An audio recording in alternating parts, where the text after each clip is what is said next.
This is a Parks Canada production. Ce balado est aussi disponible en français.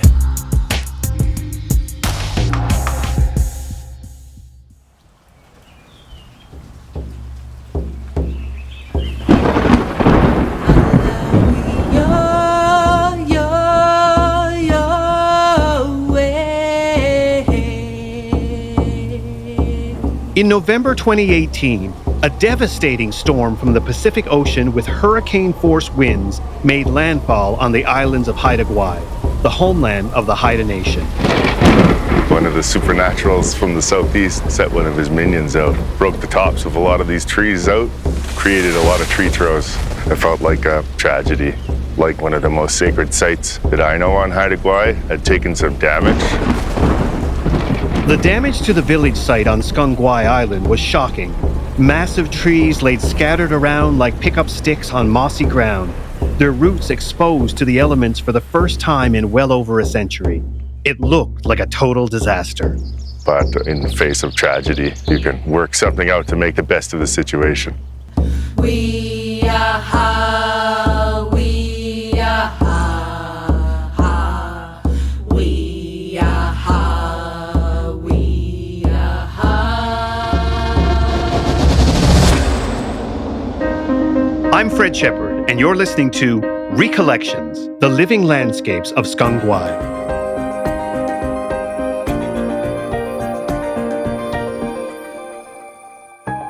Parks Canada is known worldwide as a leader in nature conservation, but we do much more than that. Together with our partners, we commemorate the people, places, and events that have shaped what we now call Canada. Join us to meet experts from across the country as we explore the sites, stories, and artifacts that bring history to life. In this episode, we'll discuss injustices inflicted upon Indigenous peoples. Listener discretion is advised. For our Indigenous listeners, the Hope for Wellness helpline is available at 1-855-242-3310 or hopeforwellness.ca.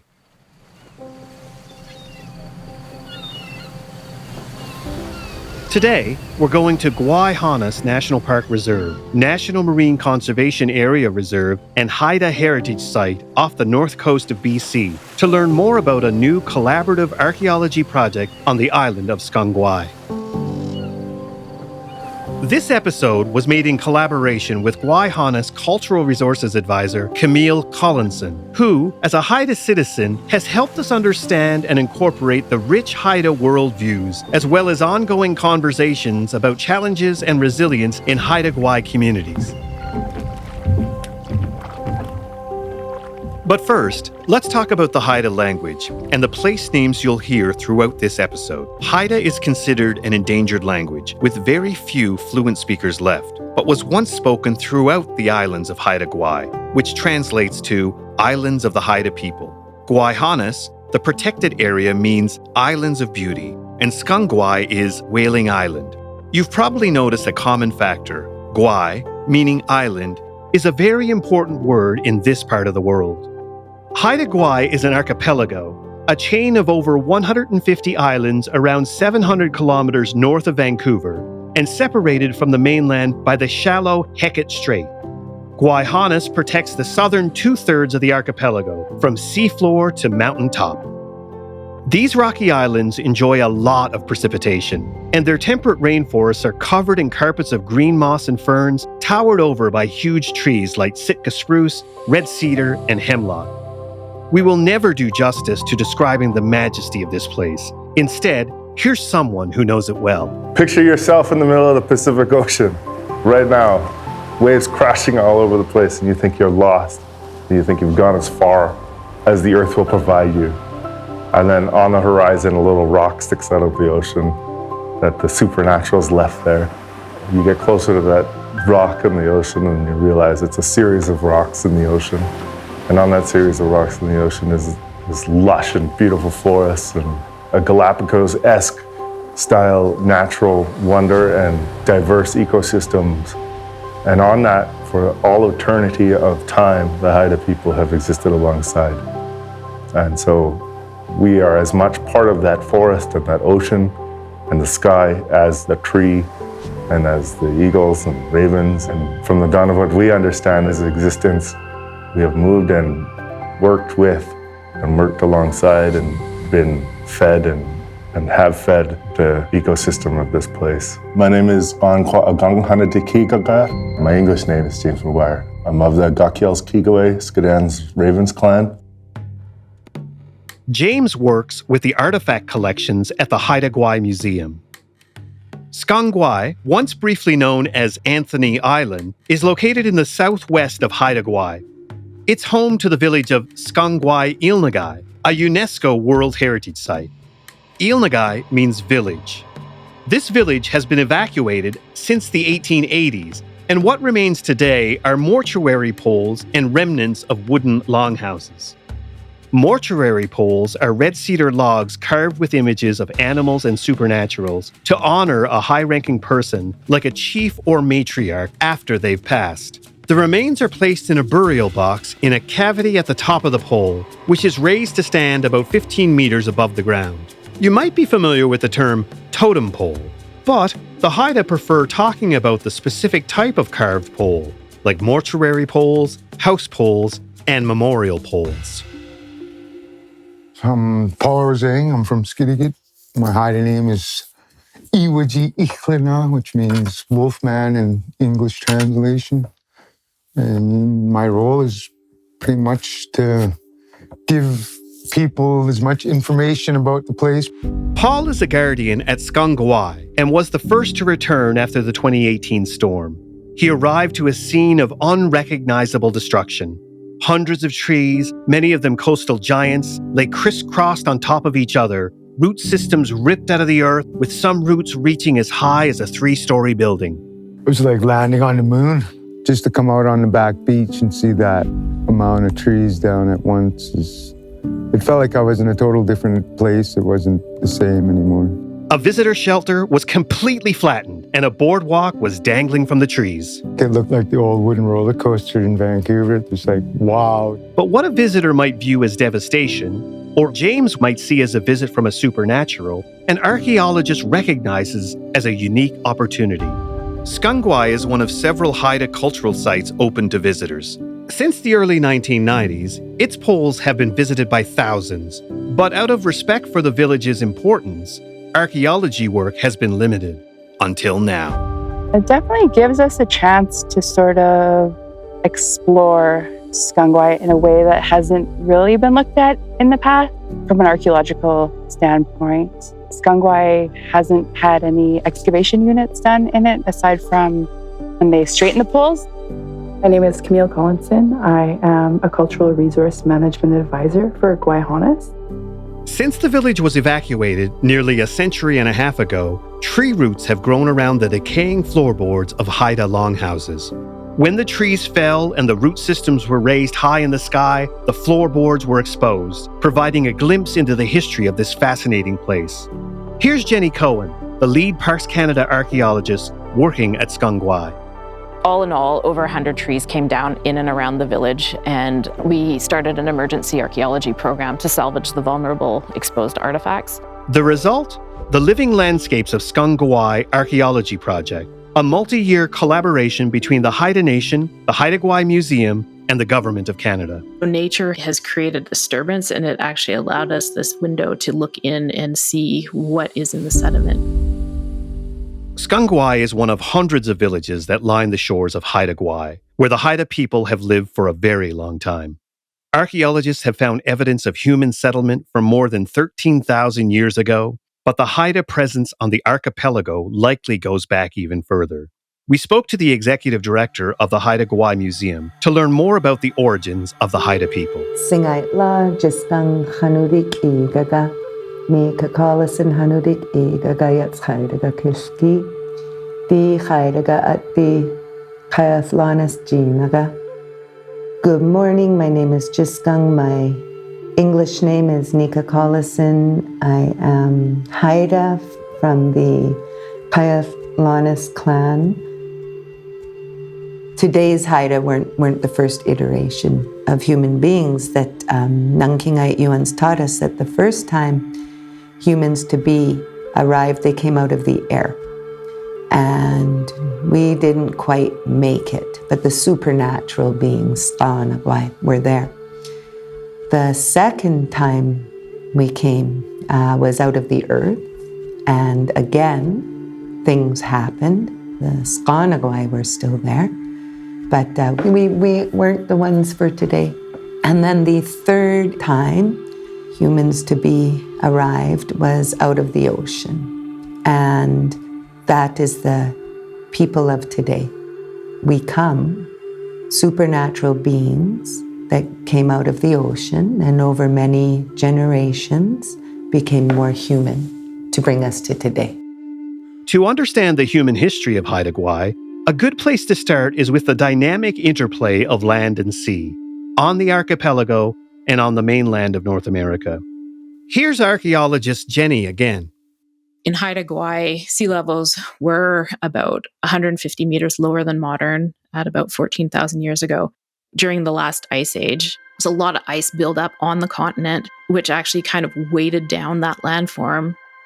If you think about the Earth's crust under a molten core, it's kind of like a waterbed. So if you put pressure in one area, it bulges up another area. So Haida Gwaii was kind of that area that got elevated. So relative sea levels here were much lower when they were much higher on the continent, which was being pushed down. As glacial ice melted on the continent, basically the continental landform rose in relation to sea levels. Haida Gwaii started falling because that pressure was taken off. At the same time, there's other factors like the amount of water in the ocean. So all this ice would have been locked up in the glaciers. When the Ice Age came to an end around 10,000 years ago, sea levels began rising as much of that glacial ice melted. They were actually transgressed and went about 15 meters above modern and kind of stayed there for about 4,000 years. And then over the past 6,000 years, they've been slowly dropping. The key takeaway is that over the millennia, sea levels on the islands have been both higher and much lower than where they are today. One constant through all these changes has been the presence of the Haida people. The Haida relied on the land and sea. An abundance of salmon, shellfish, and other sea life provided food security and allowed for healthy populations and long-term villages. They developed relationships with other First Nations up and down the Pacific coast, enabled by ocean-going canoes carved out of giant red cedar trees. At Skangwai, evidence of humans goes back a long way. Here's Camille with more. Human occupation on Skangwai dates back to 10,700 years. And in between then and the present, there are a lot of time gaps in between. It would be really interesting to see how we could fill in those gaps. As far as we know from Haida knowledge holders and archaeologists, Skangwai was used repeatedly as a seasonal hunting and fishing camp for the last 5,400 years. Somewhere around 100 AD, the village was built and continuously inhabited until the late 1800s. That's 1,700 years, over 10 times as long as Canada has been a country. It was a hunting site, so people camped there to begin with. And so they would hunt the sea lions, the birds, the seals, and probably the sea otters. The whole of the island's waters, very full of resources. Ki'iljus Hanadikikaga. My Haida name is Ki'iljus, and I am part of the Stawas Haida Gwaii. That's the name of my clan. It's an eagle clan. Ki'iljus worked in Gwaii for many years and has held various leadership roles within the Haida community. For 3 years, I was elected to the Council of the Haida Nation. So it was very nice. And I brought up different things that the hereditary leaders had asked us to do and looked at how we could make things better in being stewards of the land. Skangwai Ilnagai is on the east side of the island. It's a prime location for a village, on a large bay protected by a small island about 10 meters away. Longhouses surrounded the main bay, allowing for easy canoe access in and out. A secondary bay to the south provided an alternate access when weather or tides were better on that side of the island. Paul Rosang and his wife Aretha Edgars are the watchmen at Skongwai. They spend 5 to 6 months of the year living at the village site and are traditional knowledge holders, explaining the village's significance to visitors. The Watchman program was developed to keep an eye on important cultural sites throughout Haida Gwaii and is based on a historical role in Haida villages. Traditionally, watchmen were posted at strategic positions to raise alarm when enemies approached. If you look at the very top of Haida poles, there are often 3 human figures wearing tall cedar bark hats, the symbol of the watchman. Paul described what life in Skongwai may have been like when the longhouses were filled with people. With the archaeology crew actually being there, it's kind of cool because you get all these paths that get worn, so people walking back and forth between different sites. So that gives you a real good idea of what it probably looked like when it was occupied. And then to hear all that activity going on in the village, gives me kind of goosebumps right now. And that's what I try and tell my guests when you go there, is to try and picture the place with 300 people there. So you got kids on the beach running around, you got people that are doing fish or prepping food, carving a pole, doing just daily activities. So you could imagine what it sounded like. That's what a village sounds like. Here's Jenny with an archaeologist's take on Skongwai village. So the village itself has 17 recorded house remains that are still visible and measurable on the ground, but through ethnographic records, there were 20 houses that were discussed and talked about, so they're known. The village has 2 rows of houses, one row that's closer to the ocean and then one that's on a back raised terrace and overlooking the bay. There's also a water reservoir, so a waterway that runs through as a freshwater source. And to the south of the village, there's this large flat area that's pretty clear, and that would have been a cultivation area for potatoes and tobacco. There's also remnants of domestic apples on site too, so in addition to the native crab apples. So there's various degrees of vegetation management, and there's still remnants of that on site today.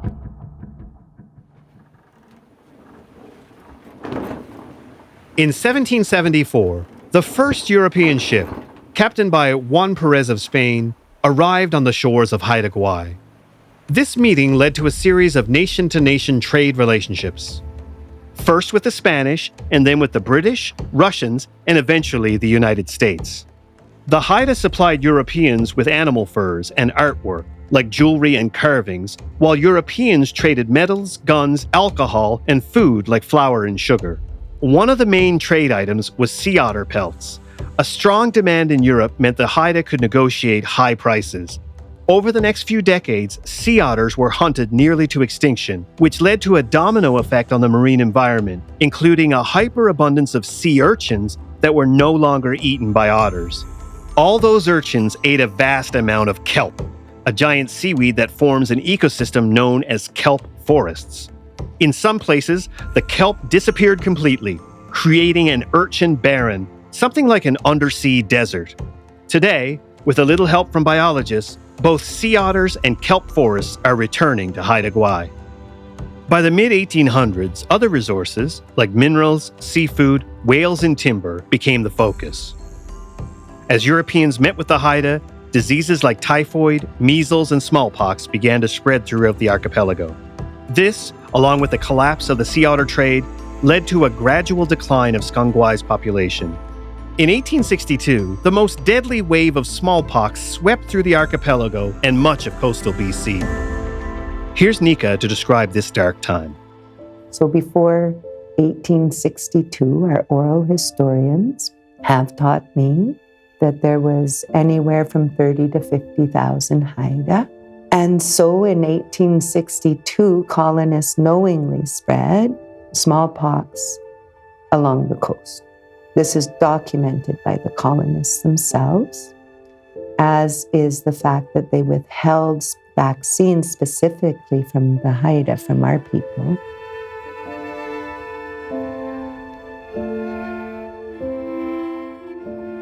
When the illness is so thick in your village that there's a blue haze as people are dying, you can see it in the air. And you're being basically told you're not human. The survivors of Spangwai, there's only about 30 of them, which is less than a household, left there. And they moved up in the later 1800s because all the main villages the survivors had to join together in either Skapilda, Skidegit, or Bahutlage, Masset. When people died off like that, I often talk about it being like a fire in a library. So think of your library downstairs and having a big fire, and you had 30,000 books. In some are manuscripts, some are just proposals, some are books of knowledge, some are periodicals, some are just textbooks or just stories. But that's what happens when you kill off people. You destroy their library, and that's what happened to us. And so when the haze dissipates, you're left with less than 600 people. In just a couple of generations, the series of epidemics decimated the Haida population, taking a horrendous toll on their culture and their way of life. The 600 displaced survivors eventually regrouped in 2 villages in northern Haida Gwaii, where the majority of Haida people live today.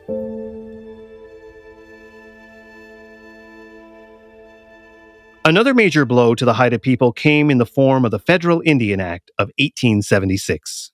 First, for thousands and thousands of years, the things we learned was because we're island people, ocean people.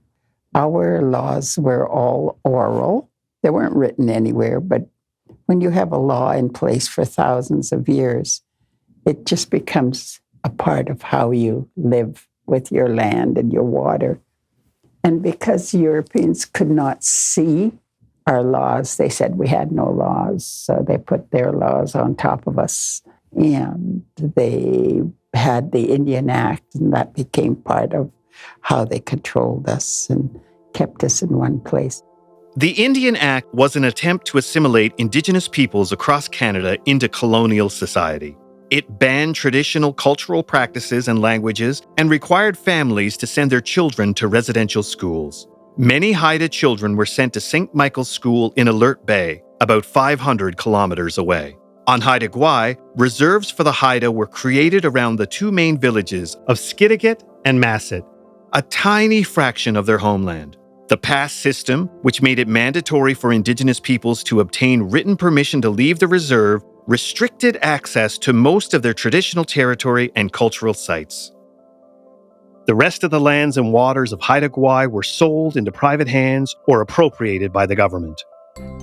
The Indian Act is still on the federal books, but many amendments over the years have loosened the restrictions on Indigenous culture and restored freedom of movement around traditional territory. The years since have seen a resurgence of Haida culture, rebuilding connections with their traditions and language. Governments have also made major improvements in listening to Haida knowledge when deciding how to manage the lands and waters, including the creation of protected areas.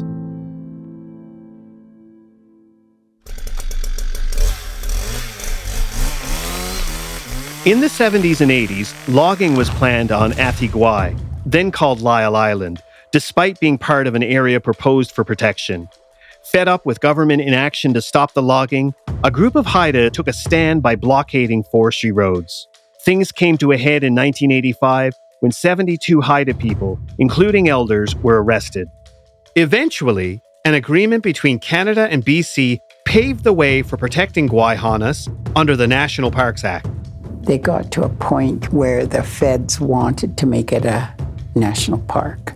And our people that were at the negotiating table said, we don't want a national park. We know what happens to people who live within the context of a national park and how they can't use the land. We want to use our land. It was kind of a turning point.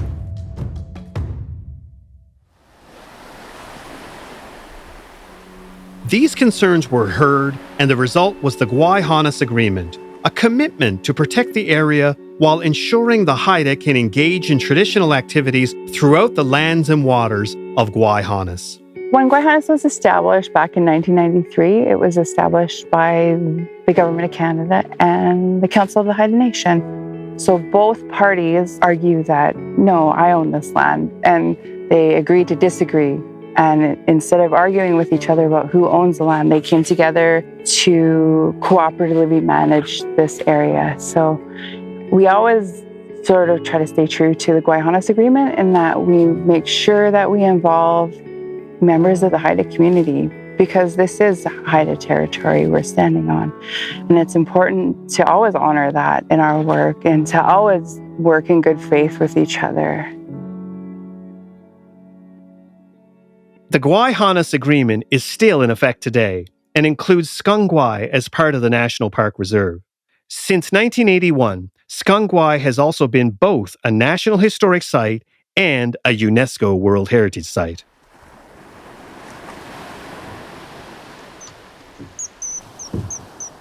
The first thing you see when you enter the main bay of Skungwai is a beach, covered in pebbles, broken seashells, and sea-battered driftwood.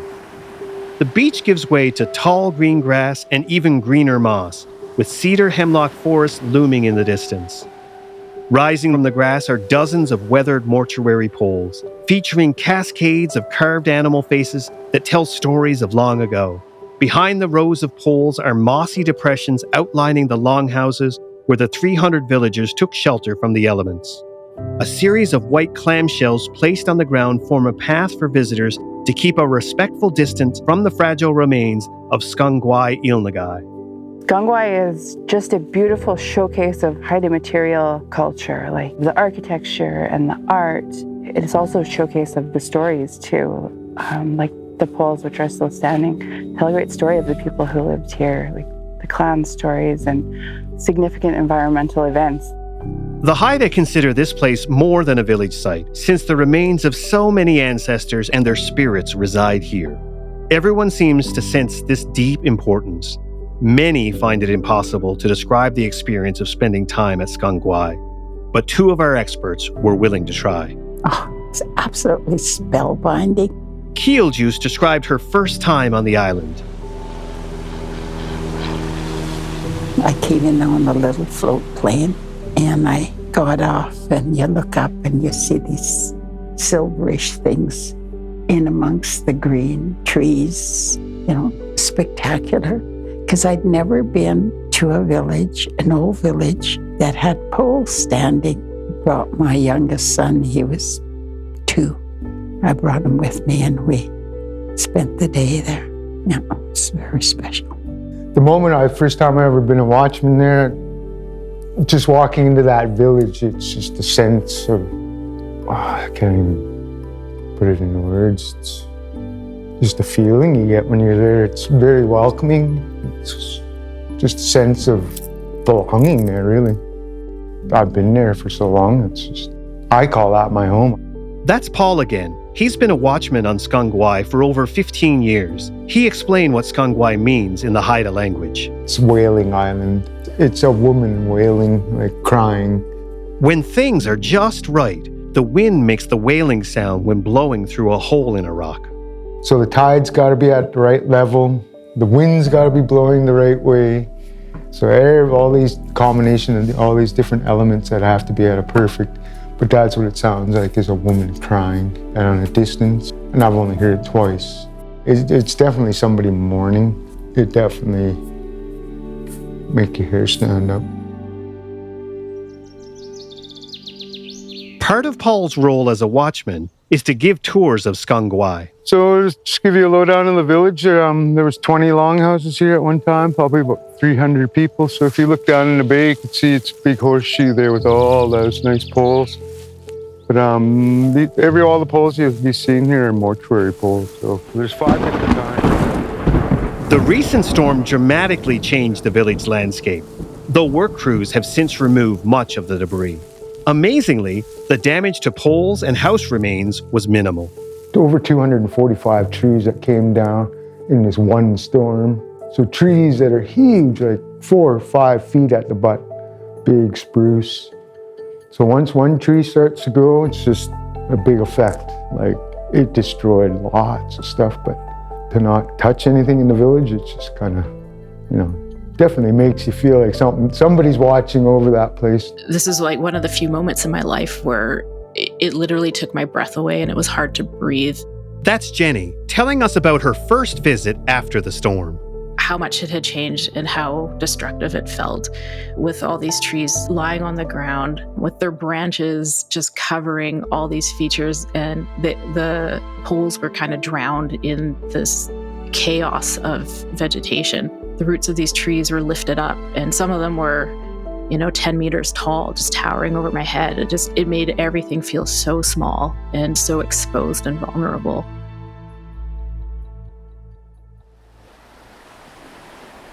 The Living Landscapes Project launched shortly after, aiming for a deeper understanding of Haida resource use and management over the millennia. The findings will guide the long-term goal of restoring the island's ecocultural landscape. The team's initial focus was excavating the root balls that lifted the floorboards of two longhouses. A root ball is the root system of a tree, plus all the dirt and debris that came up with it. Much of the archaeological work has centered around House 10.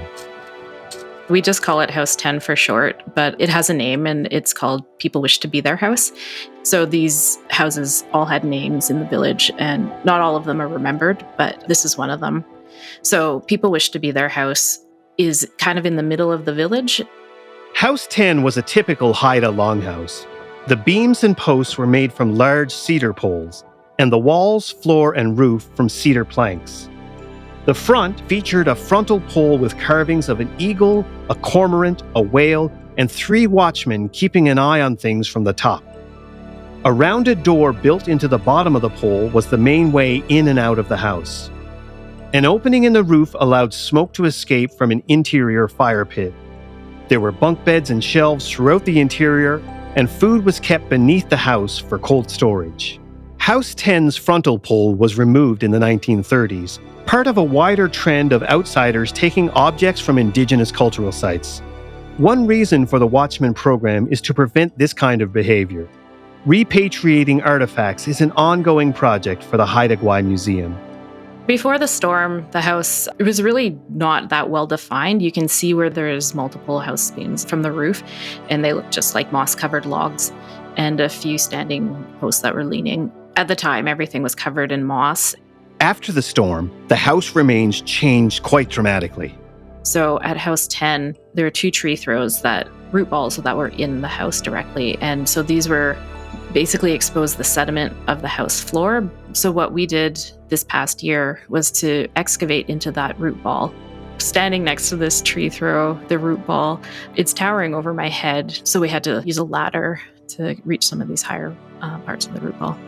James, from the Haida Gwaii Museum, assisted and advised Jenny's team. I had gone down for a 9-day stint down in the field, so got kind of caught up to date about kind of the things that had been identified and providing context to things as they come out of the ground, providing a cultural understanding to what we're looking at, the village that we're in. We have an opportunity in this one to do a little bit more bridge gapping in the knowledge between oral histories and technologies to identify where other older sites might be.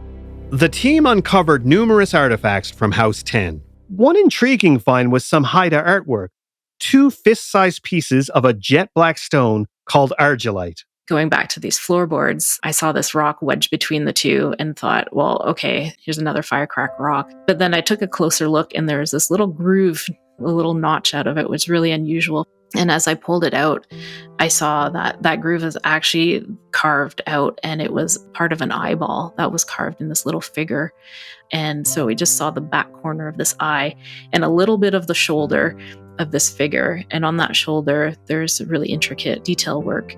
The face was missing from this piece, though, and it looked like the rock had cracked off. It was one of those finds where it kind of took my breath away a little bit. Everything got really quiet.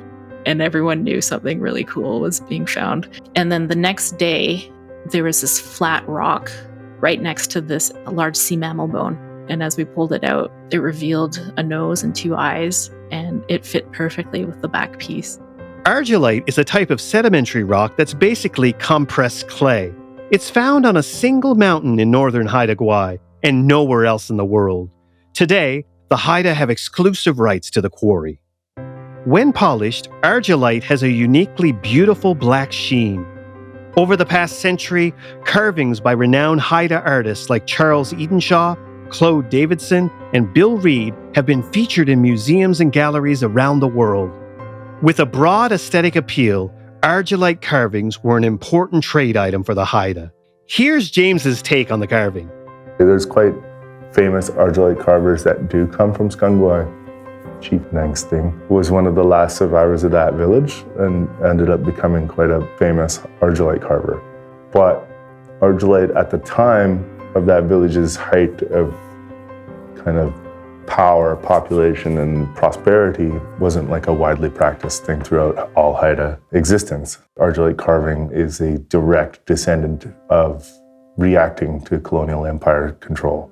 The popularity of argillite carving comes from it being a deemed acceptable art form to sell at like in a Victorian market. Another interesting find was a collection of seeds from edible berries and medicinal plants.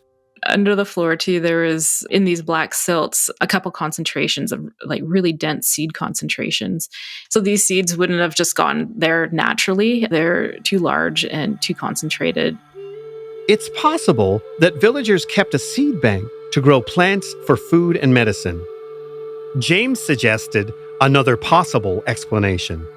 Many different types of seeds, all in a layer stacked on top of each other.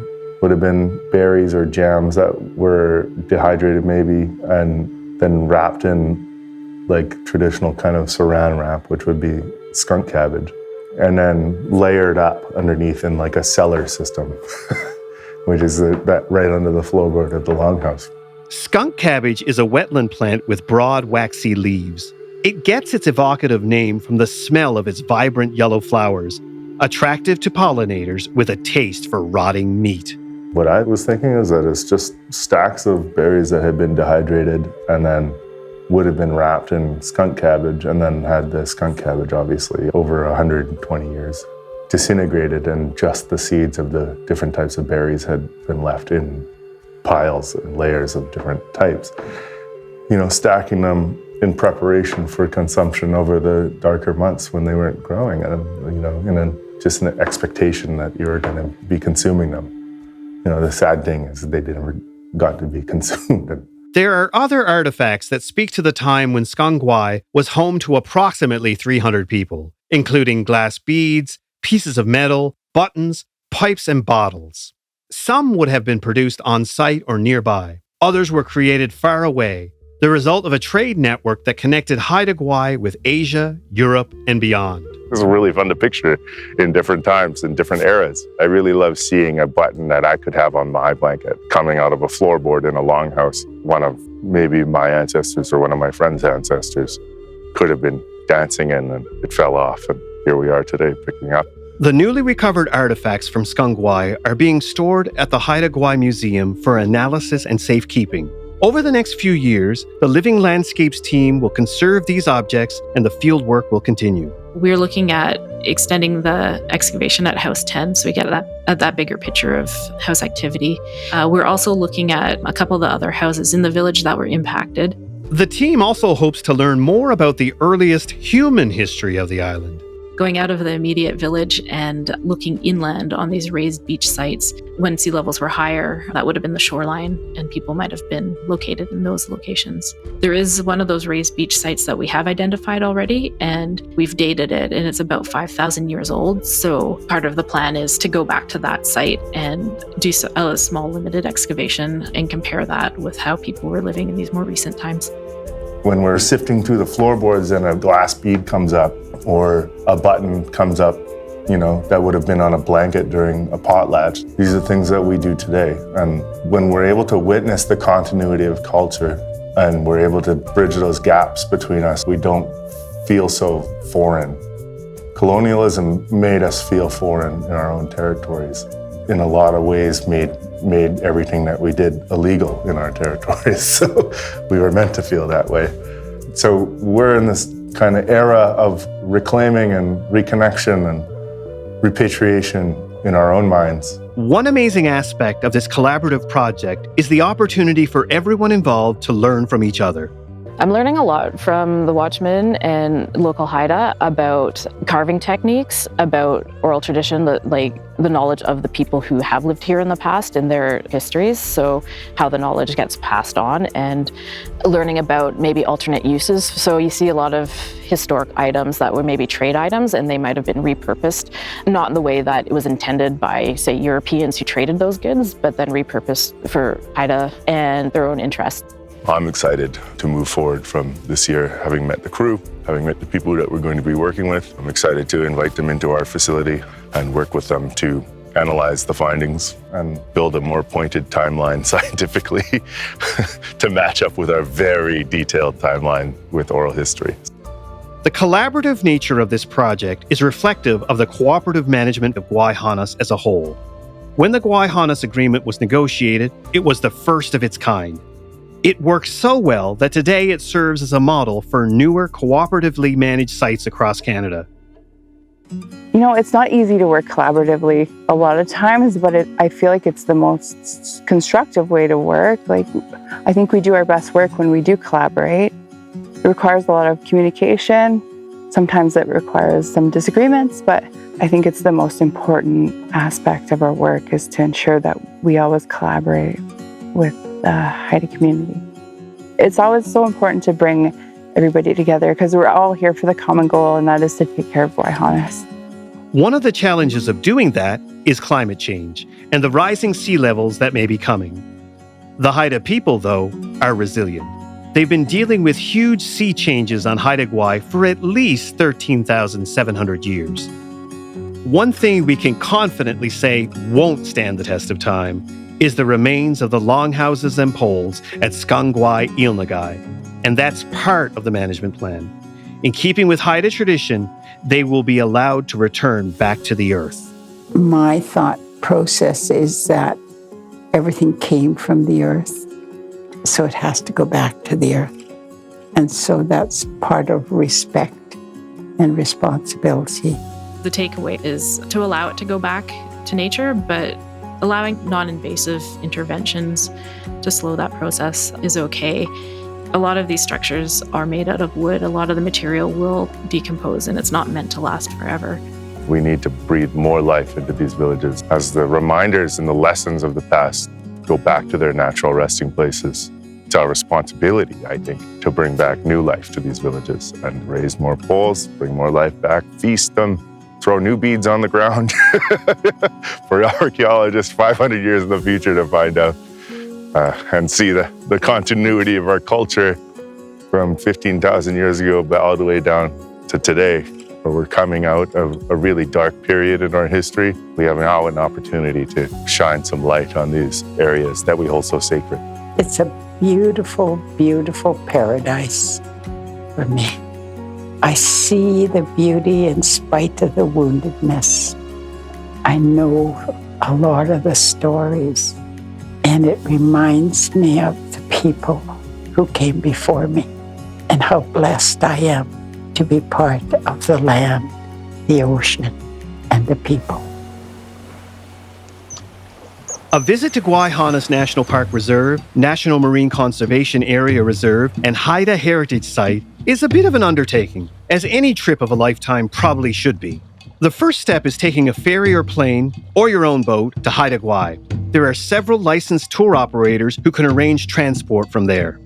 Travelers require a trip permit and need to attend an orientation session to explore Gwaii-Haanas and Skangwai. You can visit sites independently or with a guided tour. Trip options range from a single day to a week or longer and can include hiking, kayaking, and visiting cultural sites. The Council of the Haida Nation asks all visitors to take the Haida Gwaii Pledge at haidagwaipledge.ca. Recollections is produced by Parks Canada. Our consulting producer is Skalawas Camille Collinson. A big thank you to Jiskang Nika Collison, Skan Kwaagam James McGuire, Keel Juice, Iwaji Ichlanong, Paul Rosang, Jenny Cohen, Daryl Fedji, Gityaki, Sean Young, Stephanie Fung, Sat Lindane, the Haida Gwaii Museum, and the Gwaii-Haanas Archipelago Management Board. To get the latest on the Living Landscapes Archaeology Project, follow the Guayhanas Facebook page. You can also visit parks.canada.ca/recollections for show notes and a documentary video of the Living Landscapes Project. I'm Fred Shepard. Thanks for listening.